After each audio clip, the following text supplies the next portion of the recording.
परिचय। जिस दिन आकाश स्वच्छ हो उस दिन हम आकाश में बहुत से तारों को चमकते हुए देख सकते हैं। इस चारों तरफ फैले विशाल क्षेत्र को अंतरिक्ष कहते हैं।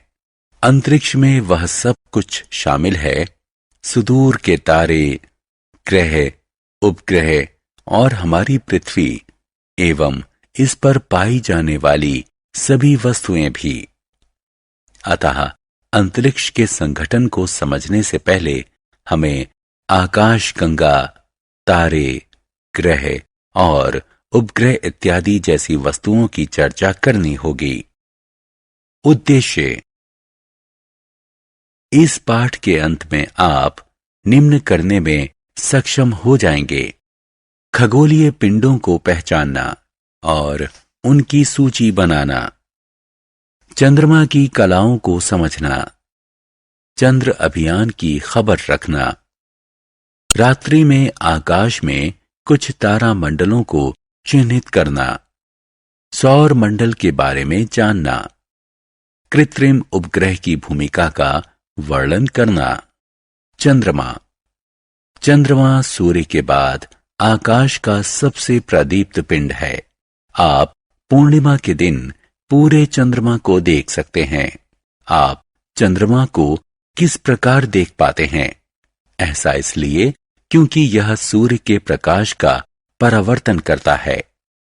चंद्रमा का अपना कोई प्रकाश नहीं होता, फिर भी प्रदीप्त दिखता है क्योंकि यह सूर्य के प्रकाश को परावर्तित करता है।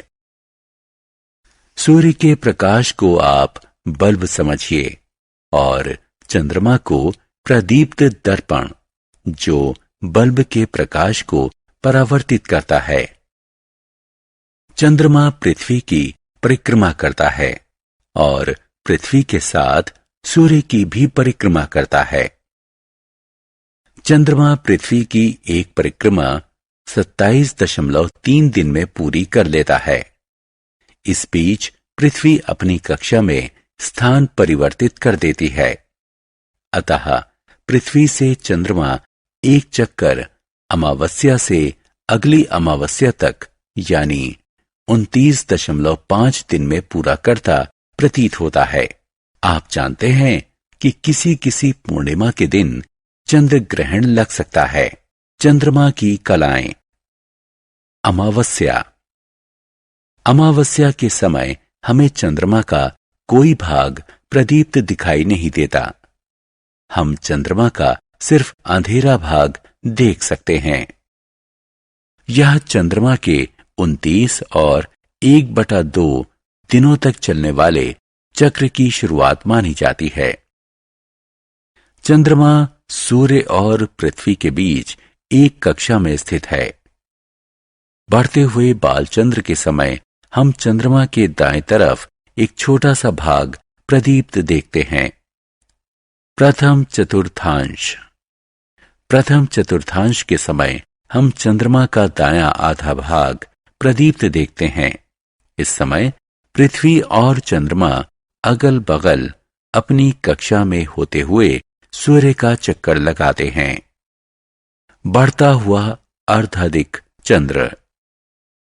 बढ़ते हुए अर्धाधिक चंद्र कला में हम चंद्रमा का प्रदीप्त आधा भाग लगभग पूरी तरह से देखते हैं। पूर्ण चंद्र या पूर्णिमा। पूर्ण चंद्र के समय हम चंद्रमा का पूरा भाग प्रदीप्त देखते हैं। चंद्रमा पृथ्वी और सूर्य के बीच स्थित होता है। घटता हुआ अर्धाधिक चंद्र। घटते हुए अर्धाधिक चंद्र कला में चंद्रमा का बायां आधा भाग लगभग पूरी तरह प्रदीप्त दिखता है। आखिरी चतुर्थांश। आखिरी चतुर्थांश कला में हम चंद्रमा का बायां आधा भाग प्रदीप्त देखते हैं। पृथ्वी और चंद्रमा सूर्य के परित अपनी कक्षा में अगल बगल होते हैं। घटता हुआ बालचंद्र। घटते हुए बालचंद्र के समय हम चंद्रमा के बाईं तरफ एक छोटा सा भाग प्रदीप्त देखते हैं। चंद्रमा का पृष्ठ। पृथ्वी का एकमात्र प्राकृतिक उपग्रह चंद्रमा आकार में पृथ्वी से 1/4 जो कि 3,474 किलोमीटर व्यास है। यह पृथ्वी और चंद्रमा को आभासी रूप से एक दोहरा ग्रह बनाता है। छोटे आकार के कारण चंद्रमा का गुरुत्व पृथ्वी के गुरुत्व का 1/6 हिस्सा है, यानी एक व्यक्ति जिसका भार पृथ्वी पर 60 किलोग्राम होता है, उसका भार चंद्रमा पर 10 किलोग्राम होगा। तारामंडल। चंद्रमा विहीन रात्रि में हम हजारों तारों को देखते हैं।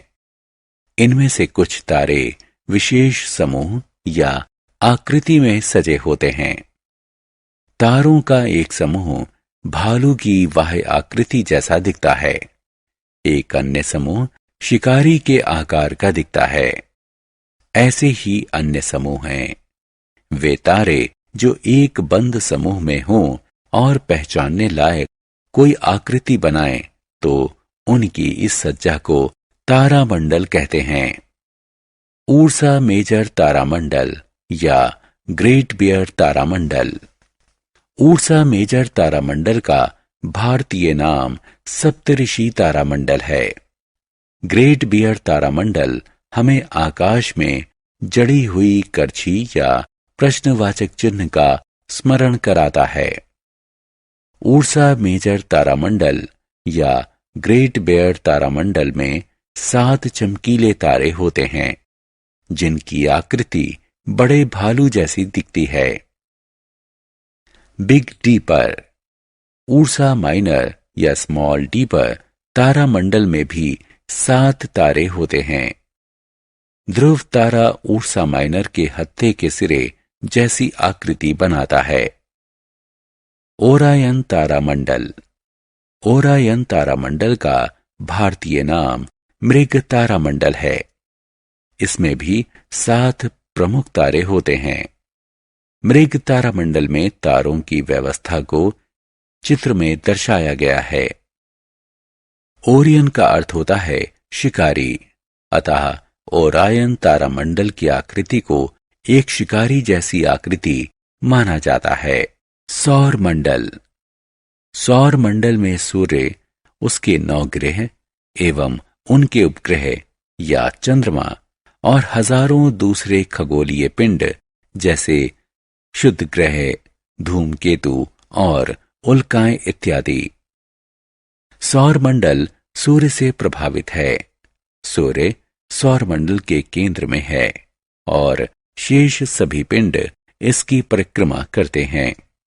सूर्य का गुरुत्वाकर्षण खिंचाव सूर्य की परिक्रमा करने वाले ग्रहों और अन्य पिंडों को बनाए रखता है। अतः सौर मंडल के सभी सदस्यों की गति सूर्य के गुरुत्वाकर्षण बल से नियंत्रित होती है। उपग्रह या चंद्रमा।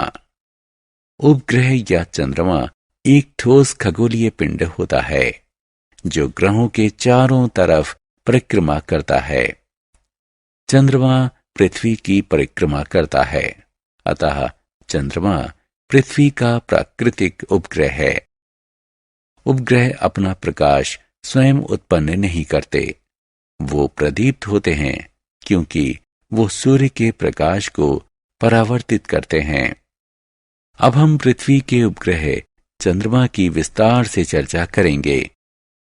ये ध्यान दिया जाना चाहिए कि हालांकि हम सामान्य तौर पर पृथ्वी के उपग्रह को चंद्रमा कहते हैं, लेकिन दूसरे ग्रहों के उपग्रहों को भी चंद्रमा कहा जा सकता है। ग्रह। ग्रह ठोस खगोलीय पिंड होते हैं जो सूर्य के चारों तरफ एक बंद अंडाकार पथ पर परिक्रमा करते हैं। ग्रह शैलों और धातुओं से बने होते हैं और ये अपना प्रकाश उत्पन्न नहीं करते। ग्रह सूर्य के प्रकाश को परावर्तित करने के कारण चमकते हैं। क्योंकि ग्रह तारों से बहुत पास होते हैं, इसलिए वो बड़े दिखते हैं और रात को चमकते नहीं हैं। ग्रह सूर्य के चारों तरफ पश्चिम से पूर्व की तरफ परिक्रमा करते हैं, इसलिए ग्रहों की सापेक्षिक स्थिति परिवर्तित होती रहती है। सूर्य या दूसरे तारों की तुलना में ग्रह बहुत छोटे होते हैं। पृथ्वी समेत कुल 9 प्रमुख ग्रह हैं। सूर्य के सबसे समीप बुध ग्रह है और सबसे दूर प्लूटो ग्रह है। ग्रहों के नाम उनके भारतीय नामों सहित सूर्य से दूरी के क्रम में दिए गए हैं। 1. मरकरी यानी बुध, ये सूर्य के सबसे समीप है। नंबर 2. वीनस यानी शुक्र। 3. अर्थ पृथ्वी। 4. मार्स मंगल। 5. जुपिटर यानी बृहस्पति, सबसे बड़ा ग्रह। 6. सैटर्न यानी शनि। 7. यूरेनस यानी इंद्र। 8. नेपच्यून यानी वरुण। 9. प्लूटो यानी यम, सबसे छोटा ग्रह। यह सूर्य से सबसे दूर है। सौर मंडल के 9 ग्रहों में से 5 बुध, शुक्र, मंगल, बृहस्पति और शनि को नंगी आंखों से आसानी से देखा जा सकता है। इन्हें स्थलज ग्रह कहते हैं। इनका धरातल ठोस और चट्टानी होता है। 3 ग्रह इंद्र, वरुण और यम बहुत दूर हैं, इसलिए इन्हें दूरदर्शकों की सहायता से खोजा गया है। इन ग्रहों को जोवियन ग्रह कहते हैं। पृथ्वी को हरा ग्रह कहते हैं। बुध। बुध सूर्य के सबसे समीप का ग्रह है। ये आकार में पृथ्वी से छोटा और लगभग चंद्रमा के बराबर है। यह कई बार सूर्योदय के पहले और सूर्यास्त के बाद दिखाई देता है। अपनी चमक के कारण इसे प्रभात तारा या संध्या तारा भी कहते हैं। चंद्रमा ही की तरह बुध की सतह भी चट्टानी और पहाड़ी है। शुक्र। शुक्र सूर्य से दूसरा सबसे समीप ग्रह है। हालांकि शुक्र हमारी पृथ्वी के सबसे समीप ग्रह है। यह चंद्रमा के बाद रात्रि आकाश में सबसे चमकीला पिंड है। शुक्र सूर्य से आने वाली 75% किरणों को परावर्तित कर देता है, इसलिए चमकीला दिखता है। शुक्र का भार पृथ्वी के भार का 4/5 है, जबकि दोनों का आकार लगभग समान है। पृथ्वी। पृथ्वी सूर्य से तीसरा ग्रह है। दूसरे ग्रहों से देखने पर पृथ्वी प्रकाश के परावर्तन और जल की उपलब्धता के कारण हरी और नीली दिखती है।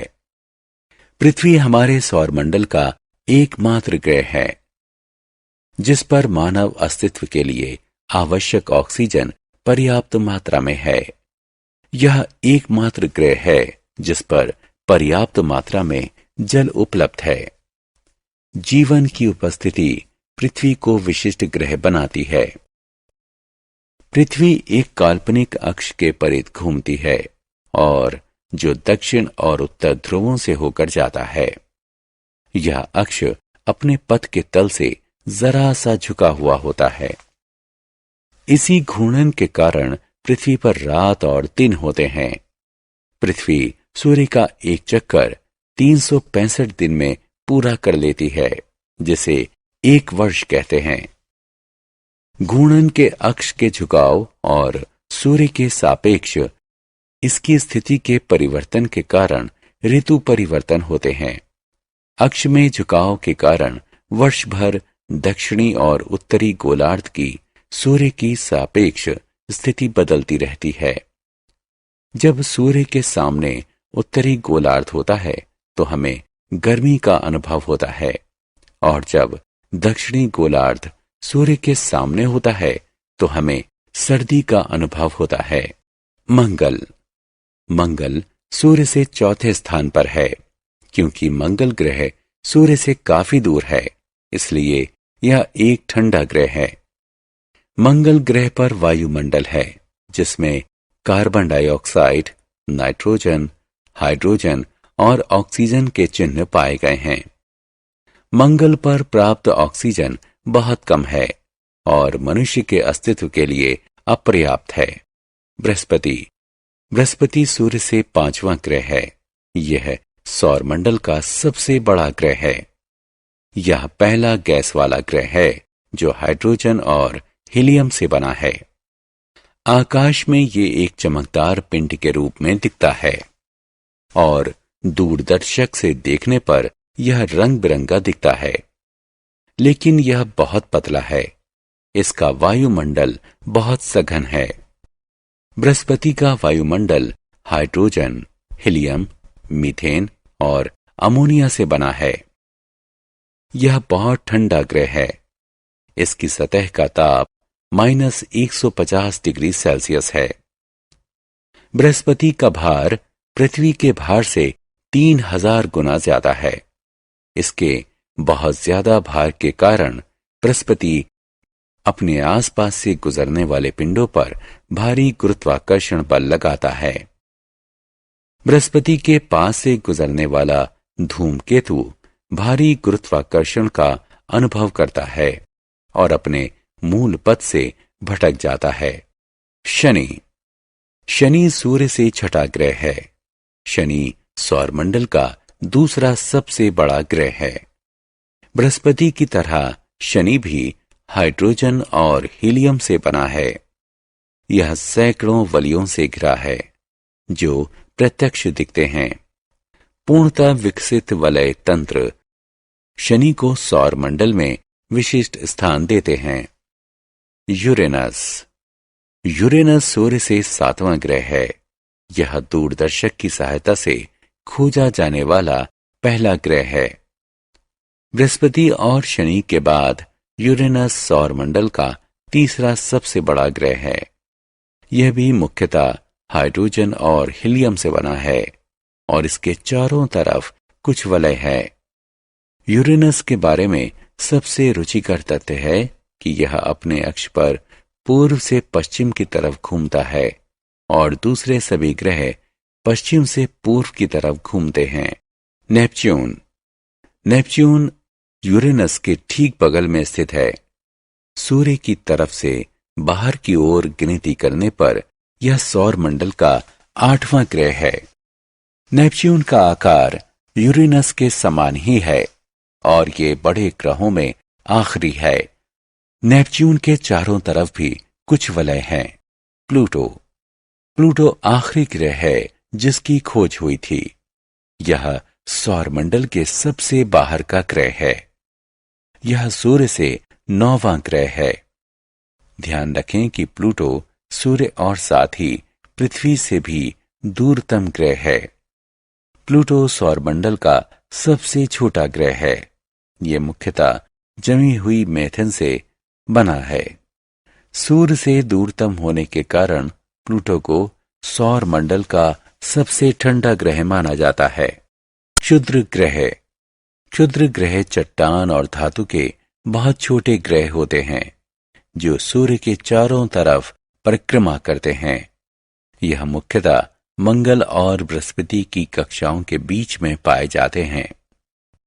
वस्तुतः एक तरह की पट्टी होते हैं जो किन्हीं कारणों से किसी ग्रह से जुड़ने से वंचित रह गए हों और मंगल बृहस्पति की कक्षाओं के बीच घूमते रहते हैं।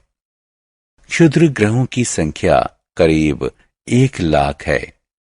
सबसे बड़ा क्षुद्र ग्रह जिसे सेरेस कहते हैं, इसका व्यास 800 किलोमीटर है। वहीं सबसे छोटा क्षुद्र ग्रह कंकड़ के बराबर है। धूमकेतु। हम पहले ही पढ़ चुके हैं कि प्लूटो सौरमंडल का सबसे बाहरी ग्रह है। सौरमंडल के किनारे पर अरबों बहुत छोटे पिंड हैं जिन्हें धूमकेतु कहते हैं। इन धूमकेतुओं का निर्माण बहुत प्रारंभ में उन्हीं गैसों से हुआ था जिससे अन्य ग्रहों का निर्माण हुआ था। ये धूमकेतु इतने दूर हैं कि संसार के लिए अनजान हैं। अतः एक धूमकेतु गैस और धूल का समूह होते हैं जो एक चमकीली प्रकाश की गेंद जिसमें लंबी चमकती पूंछ होती है, उसकी तरह आकाश में दिखते हैं। धूमकेतु की पूंछ सदैव सूर्य से परी होती है। उल्का। उल्काएं आकाशीय पिंड होते हैं। ये हमें प्रकाश की एक चमकीली धारा की तरह दिखते हैं, जो आकाश में कभी कभी चमकते हैं। कुछ उल्काएं धूमकेतु द्वारा त्यागे गए धूल के कारण होती हैं। कुछ क्षुद्र ग्रहों के टकराने से अलग हुए टुकड़े होते हैं। कुछ उल्काएं इतनी विशाल होती हैं कि पूरी तरह नष्ट होने से पहले वो पृथ्वी की सतह तक पहुंच जाती हैं। इन्हें उल्का पिंड कहते हैं। कृत्रिम उपग्रह। आप इनसैट 3B जैसे उपग्रहों के नाम से अवश्य परिचित होंगे। इनसैट 3B मनुष्य द्वारा निर्मित कृत्रिम उपग्रह का उदाहरण है। ये पृथ्वी के चारों तरफ प्राकृतिक उपग्रह की तरह ही चक्कर काटते हैं, लेकिन चंद्रमा की तुलना में पृथ्वी से समीप होते हैं। वैज्ञानिकों द्वारा तैयार किए गए प्रक्षेपणों यानों की सहायता से इन्हें अंतरिक्ष में ले जाकर कृत्रिम उपग्रह के रूप में स्थापित किया जाता है। विश्व में केवल 6 ही ऐसे देश हैं जिनके पास कृत्रिम उपग्रह बनाने की तकनीक है, और भारत उनमें से एक है। कृत्रिम उपग्रह टेलीविजन कार्यक्रमों, टेलीफोन और इंटरनेट के माध्यम से संचार के सुदूर प्रसारण में सहायक होते हैं। ये शोध, रक्षा और सुदूर संवेदन में भी सहयोग करते हैं। इनका प्रयोग मौसम, कृषि, भूमि और समुद्र की विशेषताओं संबंधित जानकारी प्राप्त करने के लिए भी होता है। सारांश। आइए हमने जो कुछ सीखा है उसे संक्षेप में दोहराएं। चंद्रमा की कलाएं घटित होती हैं क्योंकि हम चंद्रमा का वही भाग देख पाते हैं जो सूर्य के प्रकाश को परावर्तित करने के कारण प्रदीप्त होता है। तारे खगोलीय पिंड होते हैं जो प्रकाश उत्सर्जित करते हैं। हमारा सूर्य भी एक तारा है। तारों की दूरी को प्रकाश वर्ष में मापना सुविधाजनक होता है। तारे पूर्व से पश्चिम की तरफ गति करते प्रतीत होते हैं। ध्रुव तारा अपने स्थान पर स्थिर प्रतीत होता है क्योंकि यह पृथ्वी के समीप स्थित है। यह पृथ्वी के घूर्णन के अंश के समीप स्थित है। तारामंडल तारों का एक समूह होता है जो एक पहचानने लायक आकृति बनाते हैं। सौर मंडल में 8 ग्रह और क्षुद्र ग्रह, धूमकेतु और उल्काएं सम्मिलित हैं। किसी अन्य पिंड के परिध घूमने वाले पिंड को उपग्रह कहते हैं। चंद्रमा पृथ्वी का प्राकृतिक उपग्रह है। कुछ ग्रहों के प्राकृतिक उपग्रह होते हैं। रात्रिकालीन आकाश में शुक्र सबसे चमकीला ग्रह है। बृहस्पति सौरमंडल का सबसे बड़ा ग्रह है।